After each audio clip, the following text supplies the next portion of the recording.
എല്ലാവരുടെയും വിചാരം ആയുർവേദം എന്ന് പറയുന്നത് ഭയങ്കര എന്തോ ലോലമായ വെജിറ്റേറിയനിസം പ്രൊമോട്ട് ചെയ്യുന്ന ഒരു സാധനമാണെന്ന്. ആയുർവേദ ടെക്സ്റ്റുകൾ ഒന്ന് വായിക്കണം. അതിനകത്ത് അവർ പല്ലിയെ പോലും വെറുതെ വിട്ടിട്ടില്ല. പല്ലീനെയും മുതലേനെയും ഒക്കെ ചുട്ട് നിന്നുന്ന പരിപാടിയാണ് അതിനകത്ത് ട്രീറ്റ്മെൻറ്റായിട്ട് കൊടുത്തേക്കുന്നത്. ശരിക്കും ആയുർവേദത്തിനകത്ത് വായിക്കണം. അവർ പഠിപ്പിക്കുന്നുണ്ട്. എൻ്റെ ആയുർവേദ ടെക്സ്റ്റുകൾ ഇരിപ്പുണ്ട്. ഈ രസായനത്തിൽ കരിങ്കുരങ്ങ രസായനം അവർ കിട്ടുന്ന സാധനം എല്ലാം അതിനകത്ത് ഇടുമായിരുന്നേ. അതിനകത്ത് അവർ എഴുതിയേക്കുന്ന നമ്മുടെ ആടിൻ്റെയും മാടിൻ്റെയും എന്നാത്തിൻ്റെയും ടെസ്റ്റിക്കിൾസ് ബോൾസൊക്കെ എടുത്തിട്ട് നന്നായിട്ട് കുഴമ്പ് രൂപത്തിലെടുത്ത് കഴിച്ചാൽ ഫുൾ നൈറ്റ് പരിപാടി ഒപ്പിക്കാന്നൊക്കെയാണ് എഴുതി വെച്ചിട്ടുണ്ട്. It is written. പോത്തിൻ ദ്രാവകം തുടങ്ങിയ കുറേ സാധനങ്ങളുണ്ട്. കുറേ സാധനമുണ്ട്. ഒന്നും വേണ്ട. ഇവിടെ ഈ ധന്വന്തരം ഗുളിയല്ലേ ഇവർ ഭയങ്കരമായിട്ട് കൊടുക്കുന്നതാണല്ലോ. അതിൻ്റെ ബാക്കിൽ ഒന്ന് നോക്കണം എന്താണെന്ന് എഴുതിയേക്കുന്നത്. അതിനകത്ത് ആനപ്പിണ്ടം വരെ എഴുതിയിട്ടുണ്ട്. പിന്നെ മരപ്പട്ടിയുടെ ബീജം എഴുതിയിട്ടുണ്ട്. ഇതൊക്കെ എവിടെ നിന്ന് കിട്ടുന്നു? അവരോട് ചോദിക്കണം. എന്തോ സാധനം പഞ്ചഗവ്യം നമ്മുടെ ഗവൺമെൻറ് ഉണ്ടാക്കുന്നത്. ഗവൺമെൻറ് ഉണ്ടാക്കി അന്ന് അത് വേറൊരു കാര്യം.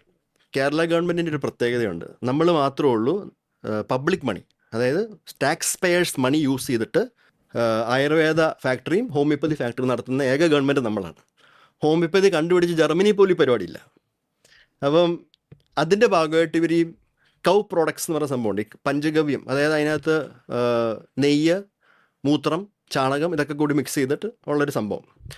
പണ്ട് ഈ ഔഷധി എന്ന് പറയുന്ന ഇതിൻ്റെ വെബ്സൈറ്റിൽ ഇവർ എഴുതി പഞ്ചഗവ്യത്തിൻ്റെ ഗുണങ്ങളെന്ന് പറഞ്ഞ് അപസ്മാരം കുറയ്ക്കും, ക്യാൻസറിന് നല്ലതാണെന്നൊക്കെ പറഞ്ഞ് എഴുതി ആൾക്കാർ ഈ അഡ്വർടൈസ്മെൻറ്റ്സ് കൗൺസിലിന് എഴുതി അവർ കേരള ഗവൺമെൻറ് എടുത്തിട്ട് നന്നായിട്ട് കൊടുത്ത് ആ സാധനമൊക്കെ എടുത്ത് മാറ്റിയതാണ്. പഞ്ചഗവ്യത്തിൻ്റെ അടി പോയി നോക്കിയാൽ ഇപ്പം ഒന്നും കാണത്തില്ല, ജസ്റ്റ് പഞ്ചഗവ്യം മാത്രം അവിടെ കാണത്തുള്ളൂ വെബ്സൈറ്റിൽ. അപ്പം അങ്ങനത്തെ കുറേ സാധനങ്ങളൊക്കെ ഈ പണ്ടത്തെ ഈ താലിയോളകളിലും ഈ ടെക്സ്റ്റുകളൊക്കെ എഴുതി ഇതിലിങ്ങനെയൊക്കെ ഗുണങ്ങൾ ഉണ്ടാവുമെന്നൊക്കെ അവർ എഴുതി വെച്ചെന്നുള്ളൂ. അല്ലാതെ ആരും ടെസ്റ്റ് ചെയ്തിട്ടില്ല. അത് നമ്മൾ എന്തിനീ മൃഗങ്ങളുടെ ഇതൊക്കെ ഇപ്പോഴും കഴിക്കണം? ഈ ഇപ്പോഴത്തെ സെൻട്രൽ ഗവൺമെൻറ് 98 കോടി രൂപ കൊടുത്ത് പശുവിൻ്റെ മൂത്രവും ചാണകവും സ്റ്റഡി ചെയ്തു. കുറേ റിസർച്ച് നടന്നു IIT-യിൽ. ചെറിയ സ്ഥലമൊന്നുമല്ല. IIT Dhanbad, IIT Varanasi, IIT റൂർക്കിയിലൊക്കെ. അതുകൊണ്ട് ഇത് ഭയങ്കരമായിട്ട് കൊട്ടിഘോഷിച്ചു. ഒരു ചില പഠനത്തിൽ കണ്ടുപിടിച്ചു ഈ ഗോമൂത്രത്തിൽ ഭയങ്കര ബയോ ആക്റ്റീവ്, അതായത് എന്തോ വലിയ കോമ്പൗണ്ട്സ് ഒക്കെ ഉണ്ട്. അത് നമുക്ക് എഞ്ചിനീയറിംഗ് ഇൻഡസ്ട്രി, ഹെൽത്ത് ഇൻഡസ്ട്രിയിലൊക്കെ യൂസ് ചെയ്യാമെന്നൊക്കെ അവർ കണ്ടുപിടിച്ചു. അപ്പോൾ ഇത് ഭയങ്കര ന്യൂസായിരുന്നു. ഏകദേശം 32 ലക്ഷം രൂപയ്ക്കാണ് ആ സ്റ്റഡിക്ക് അവർ ചിലവാക്കിയേക്കുന്നത്. ഞാൻ ഈ പഠനങ്ങളൊക്കെ പോയി നോക്കി. കംപ്ലീറ്റ്ലി നമ്മളൊരു പിയർ റിവ്യൂവർ ആണല്ലോ. അപ്പം ഞാൻ നോക്കിയപ്പോഴത്തേക്ക് 14% ഫ്രോഡ് പരിപാടിയാണ്. നടക്കാത്ത കാര്യം എന്നത് എഴുതിയേക്കുന്നത്.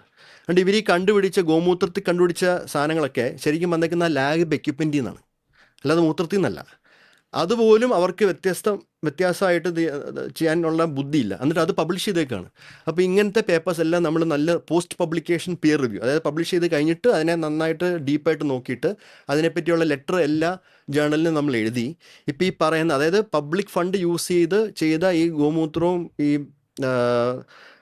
മറ്റേ ചാണകത്തിൻ്റെ ഒക്കെ റിസർച്ച് പേപ്പേഴ്സ് ഇപ്പം അണ്ടർ ഇൻവെസ്റ്റിഗേഷനാണ്. മിക്കപ്പോഴും അത് റിട്രാക്ട് ചെയ്യാൻ ചാൻസ് ഉണ്ട്. ഇതൊക്കെ എടുത്ത് കളയും ജേർണൽസ്.